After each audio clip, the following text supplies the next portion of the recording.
Donate card और voice of slum जुड़कर दिल्ली और नोएडा के स्लम्स में गरीबों को फ्री ऑक्सीजन सप्लाईज प्रोवाइड करने का प्रयास कर रहे हैं। डिस्क्रिप्शन में दिए हुए लिंक पर जाकर डोनेट कार्ड पे अभी डोनेट करें। इन गरीब परिवारों का सहारा बने।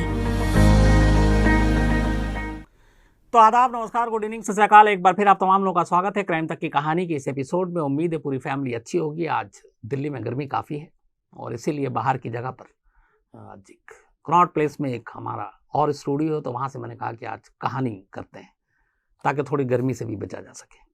लेकिन कहानी शुरू करूँ उससे पहले एक ज़रूरी आप लोगों से बात, वो ये कि कोरोना काल में आपको मालूम है बहुत सारे लोग परेशान, तमाम चीज़ें। अब ऊपर वाले का करम है कि चीज़ें थोड़ी थोड़ी ठीक हो रही हैं। जो कोरोना संक्रमित के केसेस हैं वो भी कम हो रहे हैं, मरने वालों की तादाद भी कम हो रही है। हॉस्पिटल में शायद अब वैसी मारामारी ऑक्सीजन के लिए नहीं है, लेकिन अब भी दिक्कत है, क्योंकि अगर अब भी करीब करीब 2 लाख के आसपास केस रोज़ाना है तो ये बात चिंता की होती। ऐसे में बहुत सारे लोग एक दूसरे की मदद कर रहे हैं। उन्हीं में से एक है डोनेट कार्ड, जो तमाम ऐसे एनजीओज़ की मदद करता है जो कोरोना पीड़ित हैं, चाहे उनके लिए अस्पताल हो या फिर संस्कार के लिए शमशान हो, कब्रिस्तान हो, ऑक्सीजन हो, बहुत सारी चीज़ें जो इससे जुड़ी हुई हैं। तो इस वक्त हर इंसान दूसरे इंसान की मदद कर रहा है। डोनेट कार्ड भी इसी तरीके से कोशिश कर रहा है लोगों की मदद करने के लिए। तो आप में से जो भी चाहे डोनेट कार्ड के इस लिंक पर आप भी अपनी अपनी इच्छा से उसमें सहयोग कर सकते हैं, मदद कर सकते हैं, ताकि इस वक्त हम एक दूसरे की मदद कर सकें। ये ज़रूरी भी है। तो क्या पता आपकी मदद से बहुत सारे लोगों की ज़िंदगी बदल जाए, इस दुख की घड़ी में उन्हें कुछ सहारा मिले। तो डोनेट कार्ड, उसके लिंक पर जाकर आप अपनी इच्छा अनुसार जो भी आपकी श्रद्धा हो, मन हो, आप मदद करना चाहें तो ज़रूर कीजिएगा। अब आते हैं आज की कहानी के ऊपर। कल शाम अचानक, जो हम लोग पिछले कई दिनों से बात कर रहे थे, मैं असली कहानियां उससे पहले इस कहानी की बात करता हूं कि 4 और 5 मई को जो कुछ हुआ था उसमें एक वीडियो था, और वो वीडियो इत्तेफाक से सुशील कुमार ने अपने एक साथी से शूट करवाया था मोबाइल पे। वीडियो को शूट कराने का मकसद ये था कि उसमें पिटाई करते हुए दिखाएं और राइवल गैंग को और बाकी लोगों को उसको भेजें और बताएं कि देखो, अगर हमसे पंगा लोगे तो तुम्हारा भी आलम जो हश्र है वो यही होगा। तो इसलिए ये वीडियो शूट कराया गया था, और इत्तेफाक से सुशील कुमार का नाम इस पूरे इंसिडेंट में इसी एक वीडियो की वजह से पहली बार सामने आया दिल्ली पुलिस की नज़र में। क्योंकि जिस शख्स के पास ये मोबाइल था उसका नाम प्रिंस था। प्रिंस उसी रात पकड़ा गया, उसके पास ये मोबाइल मिला, मोबाइल में ये वीडियो मिला, और कहते हैं ये वीडियो करीब 10-11 मिनट का है, लेकिन अभी जो है वो 1-1.5 मिनट का ही लीक हुआ है। तो पहले उम्मीद नहीं थी कि ये लीक होगा, लेकिन कल लीक हो गया, और सभी चैनल पे आपने देखा होगा, क्राइम तक पे भी देखा होगा, वारदात में भी दिखाया हमने। तो इस वीडियो में साफ साफ सुशील कुमार हाथ में एक डंडा लिए हुए खड़ा नजर आता है, और बाकी बहुत सारे लोग हैं। जमीन पर 2-3 अलग अलग 2 हिस्सों में लड़के गिरे हुए हैं। शायद उनमें सागर धनखड़ है, मोनू महाल है, ये तमाम लोग थे। लेकिन ये वीडियो इस बात का जीता जागता सबूत है कि 4 और 5 मई की रात को 17 साल स्टेडियम की पार्किंग में क्या कुछ हुआ था। और सुशील कुमार अपने 7 लोगों को लेकर गया और मारपीट हुई, और खुद उसके हाथ में डंडा है। अगर सुशील कुमार बीच बचाव करने जाता तो शायद डंडा हाथ में ना होता।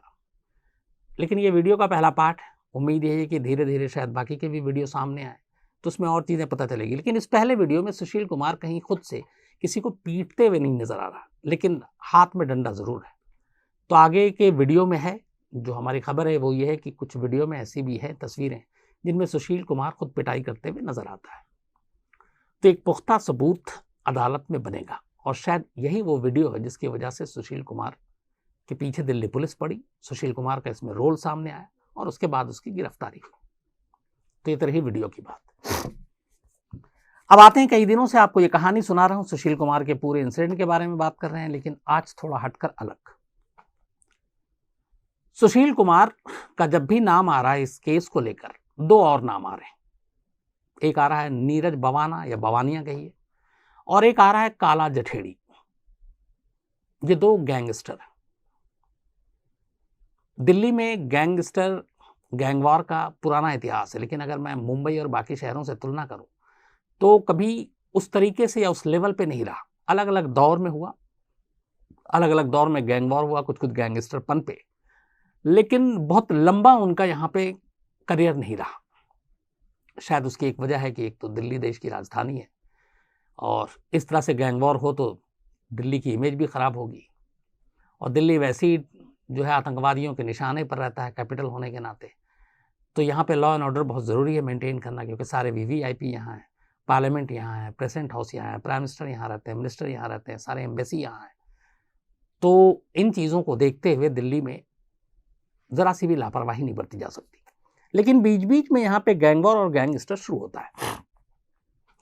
अब ये जो दो लोग जिनके साथ नाम जुड़ना शुरू हुआ, एक नीरज बवाना और एक काला, ये हैं कौन, इनका इतना नाम कैसे हो गया और इनका नाम अभी इतना क्यों लिया जा रहा है, और सबसे बड़ी बात यह है कि ये दोनों कहाँ हैं इस वक्त, क्योंकि लाइमलाइट में है लेकिन दोनों कहाँ हैं। तो कमाल इस बात का है कि इनमें से एक गैंगस्टर इस वक्त देश में ही नहीं है, दूसरा जो है वो पिछले 5-6 साल से तिहाड़ जेल के अंदर है। दोनों नहीं है, लेकिन दोनों की दहशत और खौफ बरकरार है दिल्ली में, गैंगस्टर के बीच भी, लोगों के बीच भी। तो ऐसी क्या बात है? तो पहले शुरुआत करते हैं काला जठेड़ी से, क्योंकि इस सुशील कुमार के पूरे मामले में काला जठेड़ी का नाम सबसे पहले आया। सेकंड पार्ट में नीरज बवानिया का आता है। काला जठेड़ी, काला जठेड़ी को काला जठेड़ी बनने में या बनाने में एक इंसिडेंट का बहुत बड़ा हाथ है, और ये इंसिडेंट 2 फरवरी 2020, ज़्यादा नहीं, अभी 1 साल 3-4 महीने पुरानी बात है सिर्फ। काला जठेड़ी उस वक्त गिरफ्तार हुआ था, उसके ऊपर कई कत्ल के मामले हैं, दर्जन भर। इसी सिलसिले में उसको गिरफ्तार करने के बाद गुरुग्राम पुलिस, जो पहले गुड़गांव हुआ करती थी, उसने गिरफ्तार किया और वो जेल में था। अब उसके इंसिडेंट बहुत सारे आसपास के इलाके में थे, कुछ क्राइम उसने फरीदाबाद में भी किया था। तो 2 फरवरी 2020 को काला जठेड़ी को एक केस के सिलसिले में फरीदाबाद की अदालत में पेश किया जाना था। सुबह करीब 9 बजे ही उसे जेल से निकालकर फरीदाबाद लाया गया। फरीदाबाद की कोर्ट में उसको पेशी थी, और पुलिस काला जठेड़ी की सिक्योरिटी और सुरक्षा को लेकर पूरी अपनी तरफ से चौकस थी। कोर्ट में काला जठेड़ी को पेश किया जाता है, सुनवाई होती है, अगली तारीख मिल जाती है। दोपहर के बाद कोर्ट की कार्रवाई खत्म। अब काला जठेड़ी को वापस गुरुग्राम जेल लाना है, क्योंकि वो यहां से फरीदाबाद गया था। लेकिन जो काला जठेड़ी के साथ सारे पुलिस वाले थे, उन्हें मालूम ही नहीं था कि उस दिन कुछ एक खास प्लानिंग हो रही है, और ये प्लानिंग की थी काला जठेड़ी के लोगों ने, उसके साथ ही लॉरेंस बिश्नोई और बाकी छटे हुए बदमाशों ने। करीब 15 बदमाश 2 फरवरी 2020 की सुबह से, जब से वो गुरुग्राम जेल से फरीदाबाद पहुंचा, लगातार नजर रखे हुए थे हर हरकत पर, पूरे काफिले पर, मूवमेंट पर। कोर्ट से पेशी के बाद जब ये काफिला वापस गुरुग्राम की तरफ आ रहा था, दोपहर के बाद का वक्त था, और गुरुग्राम फरीदाबाद हाईवे पे पुलिस वैन थी जिसमें काला जठेड़ी को बिठाकर लाया जा रहा था। हथकड़ी थी, साथ में पुलिस वाले थे। इसी दौरान हाईवे पर गुरुग्राम और फरीदाबाद एक जगह पे अचानक पुलिस की इस गाड़ियों को चारों तरफ से घेर दिया जाता है। 4-5 अलग अलग गाड़ियों में बैठे लोग अब अचानक पुलिस की गाड़ियों पर और पुलिस की टीम पर फायरिंग कर देते हैं। गोलीबारी होती है, पुलिस की तरफ से भी गोली चलती है। लेकिन ये सब कुछ इतना अचानक हुआ कि पुलिस को कुछ समझ में नहीं आया कि ऐसा हो सकता है और इतने बड़े पैमाने पर हो सकता है। इसके बाद थोड़ी देर के बाद आखिरकार पुलिस को एक तरह से सरेंडर करना पड़ा, और जो बदमाश आए थे वो फायरिंग करते हुए काला जठेड़ी को उस वैन से निकालते हैं, और वैन से निकालने के बाद अपने साथ गाड़ी में बैठाते हैं, और वहां से 1, 2, 3 हो जाते हैं। ये एक बहुत बड़ी नाकामी थी पुलिस के लेवल पे, क्योंकि काला जठेड़ी बड़े मुश्किल से हाथ आया था, एक बड़ा क्रिमिनल था, एक बड़ा गैंगस्टर था। और सबसे बड़ी बात यह कि दिन दहाड़े पुलिस फायरिंग के बीच फिल्मी स्टाइल में, फिल्मी अंदाज में उसे छुड़ाकर उसके साथी ले गए। अगले दिन खबर आती है, इस एक रिहाई के बाद काला जठेड़ी का कद बहुत बढ़ जाता है। जो छोटे मोटे गैंगस्टर से उन्हें भी लगता है कि क्या फिल्मी स्टाइल में छुड़ाया है, पुलिस पे गोलियां चलाते हुए। और ये सब अंडरवर्ल्ड या माफिया की दुनिया में इन चीज़ों को बहुत बड़ा माना जाता है। तो यहाँ से अब काला जठेड़ी का कद बढ़ गया, लेकिन काला जठेड़ी के लिए अब मुश्किल भी शुरू हो गई, क्योंकि इस हादसे के बाद पूरी तरह से हरियाणा पुलिस काला जठेड़ी के पीछे पड़ गई। कई टीमें इधर से उधर भेजी गई, लेकिन काला जठेड़ी ने सारी प्लानिंग पहले से ही कर रखी थी कि उसे यहाँ से निकलना है, फिर कहाँ जाना है, कैसे जाना है। कहते हैं कि उसके बाद वो यहाँ से निकला और सीधे सड़क के रास्ते नेपाल पहुंचा। फिर नेपाल से वो दूसरे देश गया, कई देशों के बारे में। फिर वो मलेशिया पहुंचा, ये भी कहते हैं कुछ वक्त के लिए बैंकॉक गया, फिर उसके बाद दुबई गया। अब दो चीज़ें हैं इस वक्त जो हमारी इंटेलिजेंस की रिपोर्ट है, हरियाणा पुलिस लगातार उसके पीछे है। और इस फरारी के बाद जब पुलिस प्रोटेक्शन में उसको छुड़ाया गया था, वो इतना बड़ा हो गया था कि हरियाणा पुलिस को काला जठेड़ी के ऊपर 7 लाख रुपए का इनाम रखना पड़ा, और ये 7 लाख का इनाम आज भी है। तो कई टीमें लगी, लेकिन ये पता चला कि वो अब देश में ही नहीं है। फिलहाल खबर ये है कि शायद वो दुबई में रहकर अपना काम कर रहा है, लेकिन दुबई और मलेशिया आता जाता रहता है। लगातार दुबई में भी रहना उसके लिए खतरनाक है, क्योंकि दुबई के साथ कई ऐसे क्रिमिनल को दुबई अथॉरिटी हमारे यहाँ भेज चुकी है, लेकिन उसका इस बारे में कोई पुख्ता जानकारी नहीं। लेकिन देश के बाहर जाने के बावजूद 2020 में काला जठेड़ी का असर या दहशत कम नहीं हुई। वो बाहर बैठकर ही सारे हुक्म देता और उसका सारा यहाँ पे माफिया पे राज चलता, क्योंकि उसके तमाम लोग यहाँ हैं। तो ये एक इंसिडेंट था जिसने काला जठेड़ी को इतना बड़ा गैंगस्टर बनाया। काला जठेड़ी की इसका एक तो नाम और इसकी कहानी ये है कि इसकी पैदाइश एक गुरुग्राम के पास जठेड़ी गांव है, वहाँ ये पैदा हुआ था। लेकिन जब ये पैदा हुआ तब इसके माँ बाप ने इसका नाम संदीप रखा था। माँ बाप चाहते थे पढ़े लिखे कुछ अच्छा इंसान बने, लेकिन ये बचपन से ही बुरी सोहबत में पड़ गया, जुर्म के रास्ते पे चल पड़ा। फिर इसने जब 2-3 जुर्म किए तो पहले इसका नाम वो जो इसके सर्किल में था वो काला पड़ा, इसका रंग सांवला था, तो इसके तमाम साथी इसको काला बुलाते थे। फिर जैसे जैसे ये जुर्म करता गया और इसका नाम बड़ा होता गया, तो फिर इसके गांव का नाम उसका निकनेम बन गया, तो इसका नाम पड़ गया काला जठेड़ी। तो ये संदीप से काला जठेड़ी बन गया। इसके बाद इसका मेन काम था अमीरों को धमकाना, बिजनेसमैन को लूटना, प्रॉपर्टी पे कब्जा करना, डिस्प्यूटेड प्रॉपर्टी को समझौता करना, और जितने बड़े बड़े लोग थे उनसे उगाही करना। और इसके लिए अपना इसने गैंग बनना शुरू किया। उस वक्त एक और नाम था लॉरेंस बिश्नोई, ये भी एक गैंगस्टर। कहते हैं लॉरेंस बिश्नोई उस वक्त काला जठेड़िया से बड़ा था, और काला जठेड़ी लॉरेंस बिश्नोई के साथ काम करता था। लेकिन धीरे धीरे वक्त का पहिया ऐसा घूमा कि काला जठेड़ी लॉरेंस बिश्नोई से कहीं ऊपर उठ गया। लॉरेंस बिश्नोई वो शख्स है जिसने एक बार JNU का एक स्टूडेंट उमर, उसके ऊपर कॉन्स्टिट्यूशन क्लब दिल्ली में है, बाहर में फायरिंग कराई थी। कहते हैं सलमान खान की भी एक बार धमकी दी थी जान लेने की, वो हिरन केस में, और उसके ऊपर कई कत्ल के इल्जाम हैं। 12वीं तक पढ़ाई की थी काला जठेड़ी ने कुल। 12वीं के बाद स्कूल ड्रॉप आउट हो गया, और उसके बाद पहले इसने केबल ऑपरेटर का काम शुरू किया, कुछ दिन तक किया। अच्छा, केबल ऑपरेटर में जो काम करते हैं बहुत सारे लोग, पैसे और इसको, वहाँ पे मसल पावर का भी यूज़ होता है। कोई पैसे नहीं देता तो वो भेज देते हैं हट्टे कट्टे को कि जाओ लेकर आओ। तो ये सब करता रहा, और यहीं से वो फिर गलत रास्ते पे चलना शुरू हुआ। 2009 में पहली बार इसने एक रॉबरी की, और उस रॉबरी के दौरान इसके हाथ से खून हो गया। 2009 में, मतलब करीब 12 साल पहले। 2010 में फिर इसने गोहाना में एक मर्डर किया। इसके बाद फिर इसको लगातार लूट और मर्डर का एक सिलसिला शुरू हो गया, लोगों को धमकाना। लेकिन 2010 के बाद 2012-13 में इसने एक साथ कई कत्ल किया, और उसके बाद ये पकड़ा गया, पुलिस के हत्थे चढ़ गया। पुलिस ने इसे जेल भेजा। 2016 में अदालत ने फैसला सुनाया इसके कत्ल को लेकर, और इसे उम्र कैद की सजा सुना दी 2016 में, और ये तब से ही जेल में बंद था। 4 साल जेल में रहा, लेकिन उसके बाद 2 फरवरी 2020 को जब एक पेशी के दौरान इसको फरीदाबाद की अदालत में ले जाया जा रहा था, तब वहां से इसे आज़ाद करा लाया गया। तो एक उम्र कैद की सजा पाया हुआ ये काला जठेड़ी है, जो उम्र कैद की सजा के दौरान कोर्ट में जाते हुए जिसको लोगों ने छुड़ाया, उसके साथियों ने, उसके बाद वो देश से भाग गया, और आज भी वो देश के बाहर है, और लाइफ इम्प्रिजमेंट की उसकी ऑलरेडी सजा, मतलब कन्विक्टेड है वो।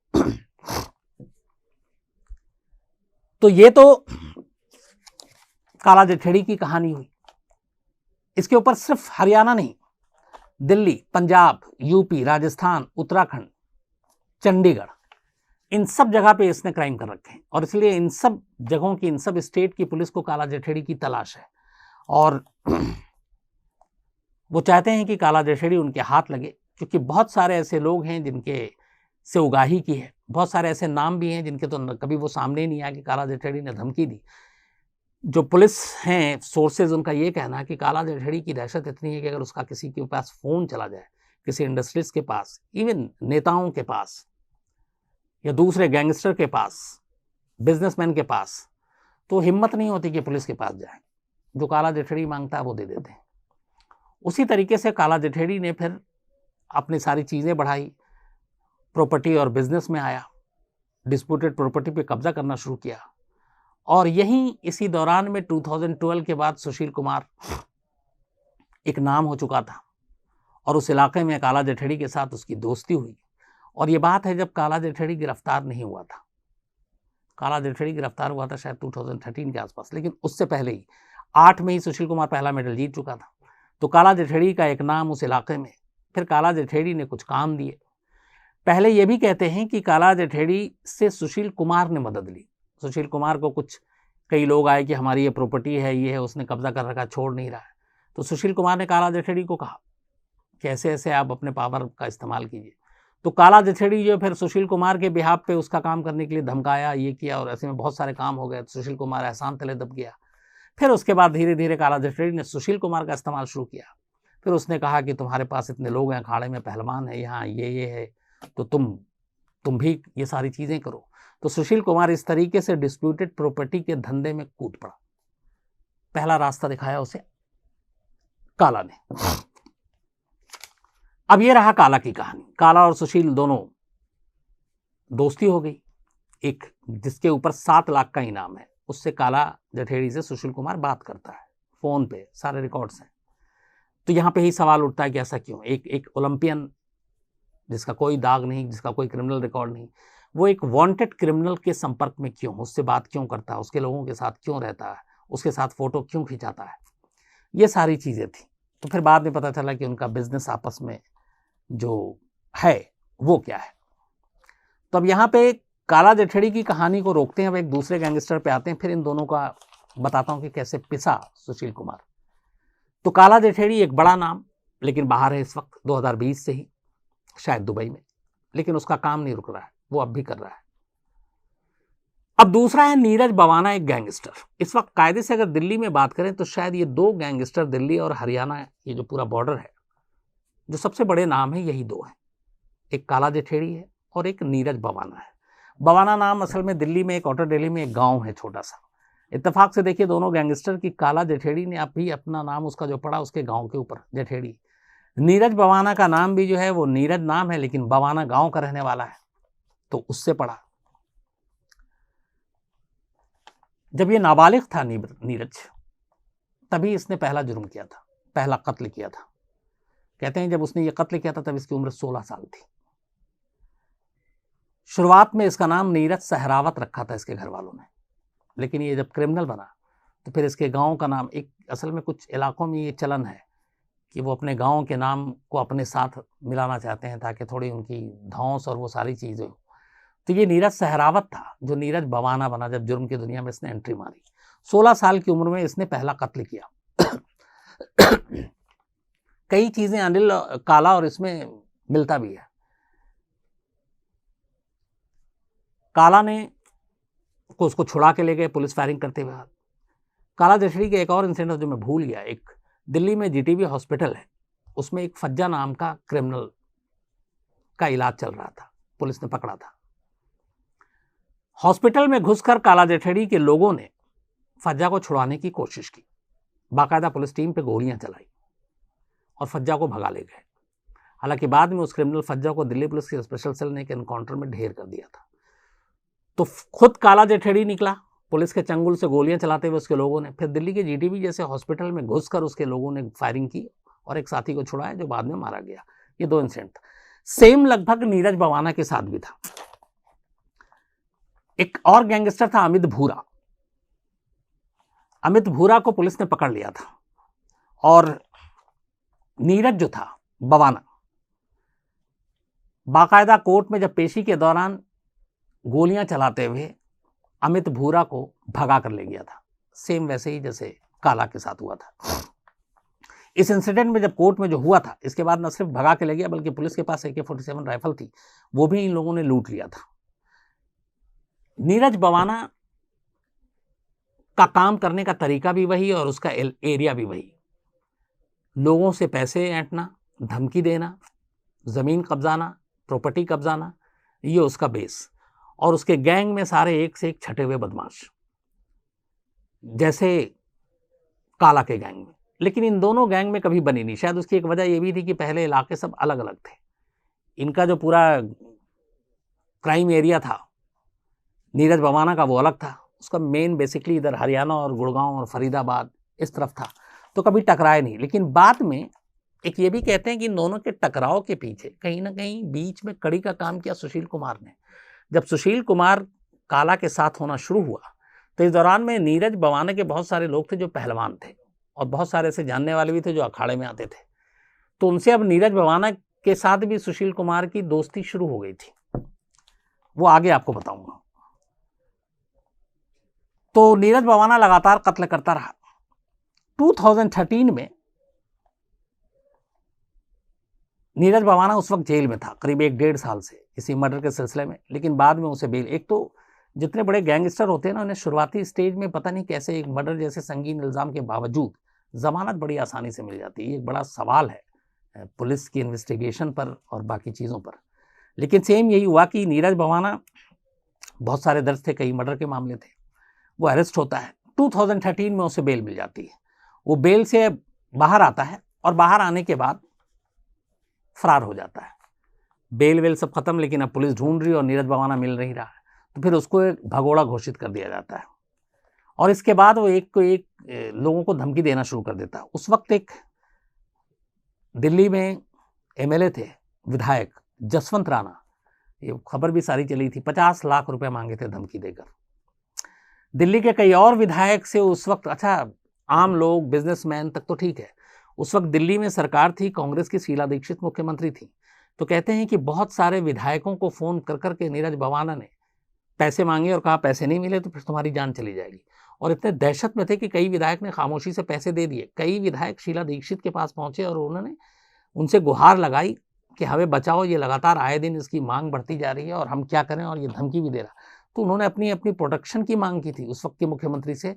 तो ये कद था नीरज बवाना का कि इतना डरा हुआ बाकी सारे लोग।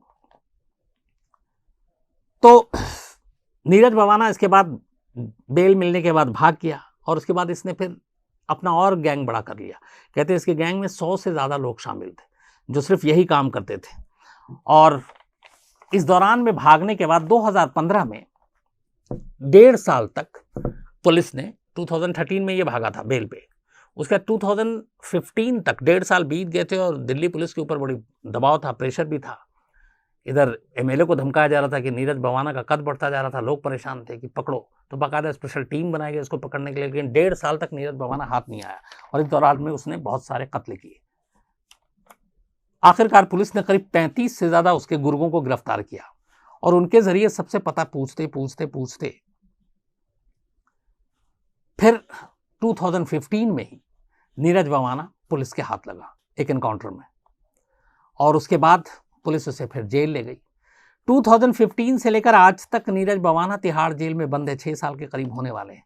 लेकिन उसके भी गैंग के लोग ज्यादातर बाहर हैं। हालांकि उसके करीब 30-35 लोग गैंग के जो हैं वो तिहाड़ के अंदर ही हैं अभी भी, लेकिन इससे ज्यादा लोग आज भी बाहर हैं। और कहते हैं कि तिहाड़ में रहते हुए नीरज बवाना आज भी उसी आराम से अपना गैंग चला रहा है जो वो तिहाड़ जाने से पहले यानी 15 से पहले चला रहा था।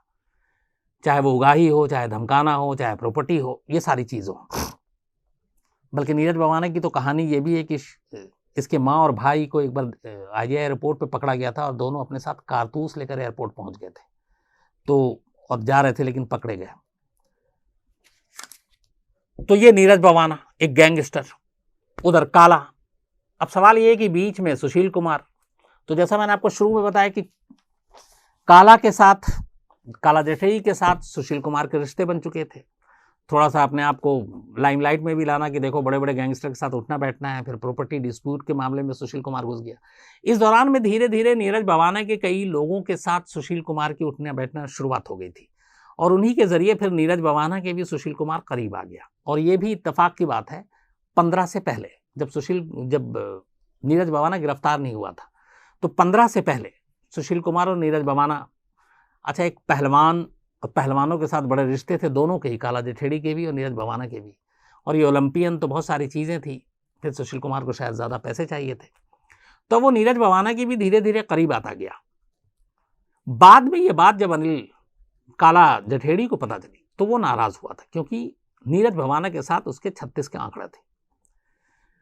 अब यहीं से जब कहानी ये हुई कि जिस प्रॉपर्टी को लेके ये सारा झगड़ा हुआ मॉडल टाउन के, तो वहाँ पे उसने सागर धनखड़ को रखा। सागर धनखड़ जो है वो काला जठेड़ी का अपना सगा भांजा है। काला जठेड़ी की बहन का बेटा है सोनू महाल, जो उस रात उस फ्लैट में था। उसके साथ एक तीसरा बंदा था। ये तीनों रात को ताश खेल रहे थे और इस दौरान में इनको पता चला कि सोनू महाल और सागर धनखड़ वहीं है। तो ये सब 10-15 लोग पहुँचते हैं और इनमें से ज़्यादातर लोग वो थे जिनको सुशील कुमार ने नीरज भवाना से कहलवा कर उनके गुंडों को बुलवाया था। तो एक कमरे में बैठा हुआ है काला जठेड़ी का भांजा और सागर धनखड़, और दूसरी तरफ सुशील कुमार बुला रहा है नीरज भवाना दूसरे गैंग के गुंडों को उनको पीटने के लिए। और इस तरीके से ये सब कुछ हुआ उस रात में। और ये दो गैंग के बीच में आपस में आमने सामने अब लड़ाई हो गई क्योंकि काला जठेड़ी के भांजे को आपने मारा तो आप सीधे सीधे सुशील कुमार भी दुश्मन हो गया, नीरज भवाना के लोग भी और नीरज भवाना खुद भी। तो अब काला जठेड़ी की न सिर्फ दुश्मनी सुशील कुमार से हो गई बल्कि काला जठेड़ी की अब आमने सामने की दुश्मनी नीरज भवाना से भी हो गई। लेकिन काला जठेड़ी इस वक्त देश के बाहर, नीरज भवाना तिहाड़ के अंदर। दोनों के गैंग दिल्ली और हरियाणा में सक्रिय और एक्टिव हैं। इसीलिए गुरुग्राम पुलिस ने ये एक आशंका जताई है कि इस इंसिडेंट के बाद नीरज भवाना के जो बाहर खुले हुए घूम रहे हैं गैंग के लोग और काला जठेड़ी के लोग जो खुलेआम घूम रहे हैं, ये आपस में टकरा सकते हैं और गैंग वॉर की शुरुआत हो सकती है दिल्ली और हरियाणा के अंदर। तो ये एक चिंता की बात है। तो ये दोनों गैंग की कहानी थी, काला जठेड़ी की और नीरज भवाना की। और कमाल की बात ये देखिए कि आमतौर पे सरदर्द या परेशानी उनसे होती है जो आज़ाद घूम रहे हैं, पकड़े नहीं गए हैं, पुलिस परेशान है।